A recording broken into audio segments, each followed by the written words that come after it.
किसी को घर मिला हिस्से में या कोई दुकान आई, मैं घर में सबसे छोटा था, मेरे हिस्से में माँ आई।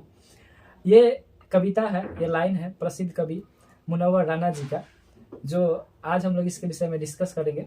उनके बहुत सारी कविताएं हैं जो आपको रोजमर्रा की जिंदगी में सुनते होंगे, या ऐसे भी उनके बहुत सारी कविताएं हैं जो डायरेक्ट सियासत से सवाल पूछती है या सुनने के बाद आपकी मन को खिलखिला देती है। तो उसी तरह का एक शायरी आज कविता हम लोग आपके सामने एक लेके आए हैं जो सियासत से डायरेक्ट सवाल पूछती है। हमारे साथ अभी रवि जी हैं जो आपको आज सुनाएंगे अपने आवाज से। तो चलिए हम लोग स्टार्ट करते हैं उस कविता को।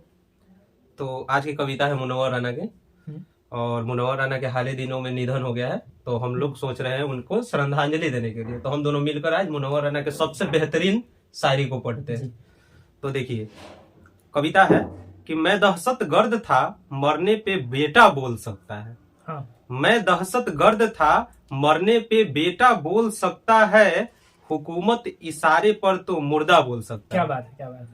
मैं दहशत गर्द था, मरने पे बेटा बोल सकता है, हुकूमत के इशारे पर तो मुर्दा बोल सकता है, हुकूमत की तवज्जो चाहती है ये जली बस्तियां। क्या बात है। हुकूमत की तवज्जो चाहती है ये जली बस्तियां, अदालत पूछना चाहे तो मलबा बोल सकता क्या है। बात है, मतलब मलबा बोल सकता है, बहुत ही अच्छा। हुकूमत की तवज्जो चाहती है ये जली बस्तियां, हुकूमत की तवज्जो चाहती है ये जली बस्तियां, अदालत पूछना चाहे तो मलबा बोल सकता है।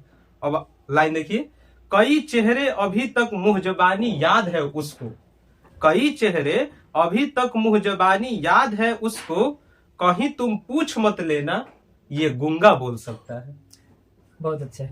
कई चेहरे अभी तक मुहजबानी याद है उसको, कहीं तुम पूछ मत लेना ये गुंगा बोल सकता है। और यहाँ पर नफरतों ने कैसे कैसे गुल खिलाए हैं, यहाँ पर नफरतों ने कैसे कैसे गुल खिलाए हैं, लुटी अस्मत बता देगी ये दुपट्टा बोल सकता है। क्या बात है।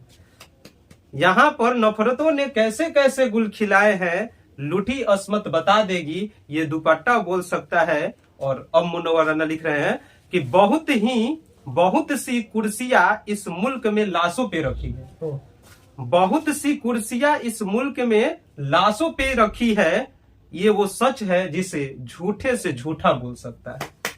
क्या बात है। बहुत सी कुर्सियां इस मुल्क में लाशों पे रखी है, ये वो सच है जिसे झूठे से झूठा बोल सकता है। और आखिरी लाइन है कि सियासत की कसौटी पर परखिए मत वफादारी, सियासत की कसौटी पर परखिए मत वफादारी, सियासत की कसौटी पर परखिए मत वफादारी, किसी दिन इंतकामन मेरा गुस्सा बोल सकता है। क्या बात है। इसमें हर एक लाइन जो है वो एक सियासत से नजर में नजर मिला के सवाल पूछ रहा है कि कह रहा है कि हुकूमत की तवज्जो चाहती है जली बस्ती, अगर अदालत पूछना चाहे तो मलबा बोल सकता है।